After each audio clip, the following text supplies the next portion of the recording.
Comment faire pour concrétiser cette constance dans notre vie? 1. Le fait d'invoquer Allah. Invoque Allah.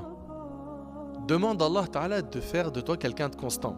Dans le Coran, رَبَّنَا لَا تُزِغْ قُلُوبَنَا بَعْدَ إِذْ هَدَيْتَنَا وَهَبْ لَنَا مِن لَدُنكَ رَحْمَةً إِنَّكَ أَنْتَ الْوَهَّابُ.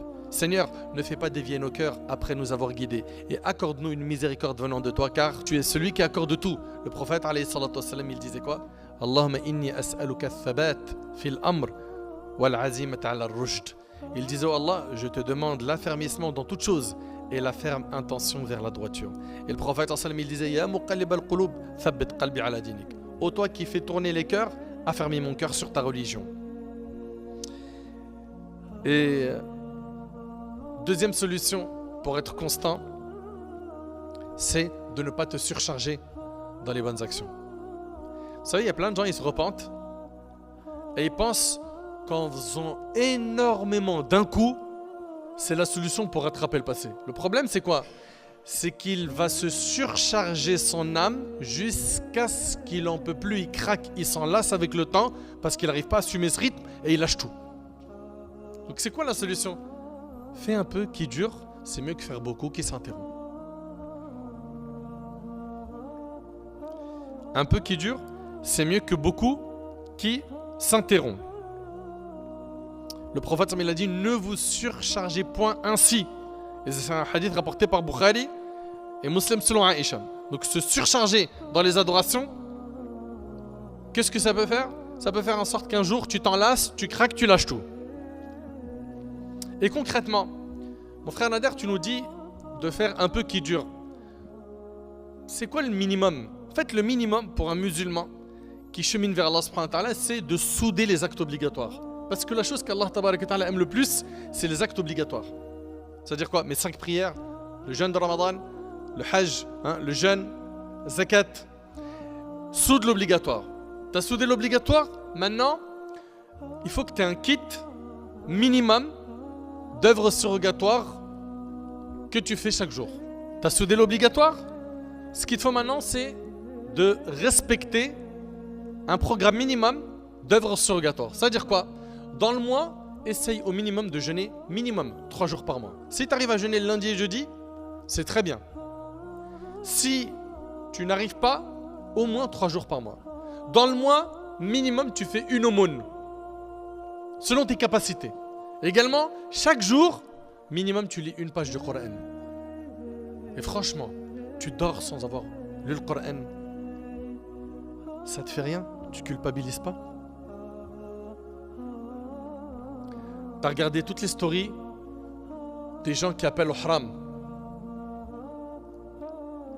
T'as épluché Twitter pour voir un peu la tendance politique. T'as abîmé ton doigt sur TikTok en scrollant. Et le livre d'Allah, tu l'as pas ouvert. Ça, c'est quelque chose que je comprendrai jamais. Un musulman qui dort sans avoir ouvert le livre d'Allah.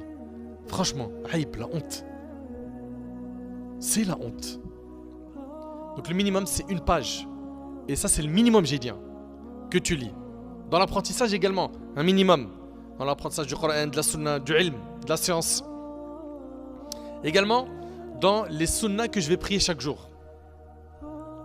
Ça, c'est, comme je vous ai dit, le kit minimum. Et aussi, les invocations du matin et du soir. À ne jamais de la vie abandonner. Jamais. Pour que tu sois protégé par Allah tabaraka wa ta'ala. Voilà. Donc ça, c'est le minimum. Ok? Et après, tu sais très bien que pour les œuvres surrogatoires, plus t'en fais, plus tu gagnes l'amour d'Allah. Donc on a dit que pour pouvoir être constant, 1, il faut dua. 2, ne pas se surcharger. 3, c'est le fait d'avoir peur de la mauvaise fin. Parce que les savants, ils disent quoi? Ils disent Man 'asha 'ala shay mata alayh wa man mata 'ala shay bu'ith alayh. Quiconque vit sur une chose mourra sur cette chose. Et celui qui meurt sur une chose, il sera ressuscité sur celle-ci. Si toi, tu es constant dans l'adoration, tu auras une bonne fin. Et tu seras ressuscité sur une bonne action. Mais si toi, tu n'es pas constant, tu es en mode zigzag, un jour, tu es dans la pratique religieuse sérieuse et un jour, tu es dans la corruption totale, le risque, c'est que tu aies une mauvaise fin. Et on sera ressuscité de la même manière dont on est mort. Et donc ce point-là doit nous interpeller. Et vous savez, quand vous voyez quelqu'un de vivant, il est en train de faire des bonnes actions, soyez pas impressionnés par cela. Parce que le plus important, c'est sa fin. Le prophète sallam a dit Innamal a'mal bil khawatim. Les actions ne valent que par leur fin. Et le prophète sallam a dit ne soyez pas impressionnés par l'acte de quelqu'un avant de voir sur quoi il va terminer sa vie. Et c'est rapporté par Tabarani d'après Abu Umama qu'Allah subhanahu wa ta'ala il améliore notre situation et qu'il nous accorde une bonne fin. Aussi, toi qui veux être constant, écarte-toi de l'insouciance. L'insouciance, c'est quoi? C'est oublier l'au-delà. Oublier qu'il y a un paradis. Oublier Allah. Oublier l'enfer. Et le prophète il a dit celui qui prie la nuit en récitant 10 versets n'est pas inscrit parmi les insouciants. Rapporté par Abu Daoud d'après Abdullah ibn Amr.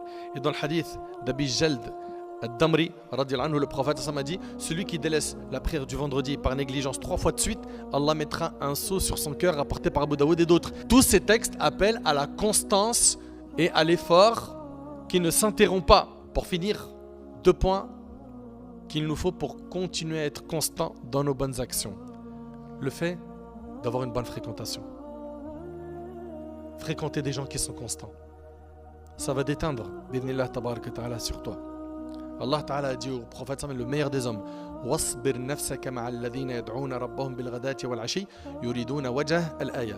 Reste avec ceux qui invoquent leur Seigneur matin et soir, désirant uniquement son visage, et ne détourne point de ton regard pour rechercher la parure de ce bas monde. Le prophète Allah il lui ordonne de rester en compagnie de ceux qui invoquent Allah matin et soir. Et pour terminer, le fait de lire la biographie de nos pieux prédécesseurs. Ça booste la foi, ça donne de l'énergie et ça nous permet d'être constants. Lorsque l'on voit Saïd ibn al-Musayyib, ce grand savant parmi les tabi'in, pendant 40 ans, il n'a pas raté takbiratul ihram dans la mosquée du prophète. Takbiratul ihram, c'est la takbira avec laquelle on rentre en prière. C'est-à-dire que pendant 40 ans, il n'est pas arrivé à la mosquée dans la prière en groupe, dans la deuxième rak'a, la troisième, ou à la fin. Vous vous rendez compte de cette constance? C'est un grand savant parmi les tabi'in. Rahimahullah.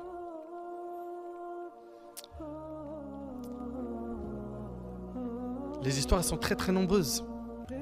Enfin, ce qu'il nous faut, c'est retenir que pour pouvoir être constant, il va falloir qu'on invoque Allah subhanahu wa ta'ala. Qu'on soit sincère dans notre action. 2, qui se rappelle, c'est de ne pas se surcharger au point de tout lâcher.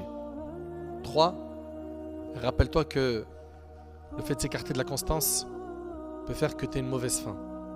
4, le fait de t'écarter de ce qui va te rendre insouciant, qui va te faire oublier Allah.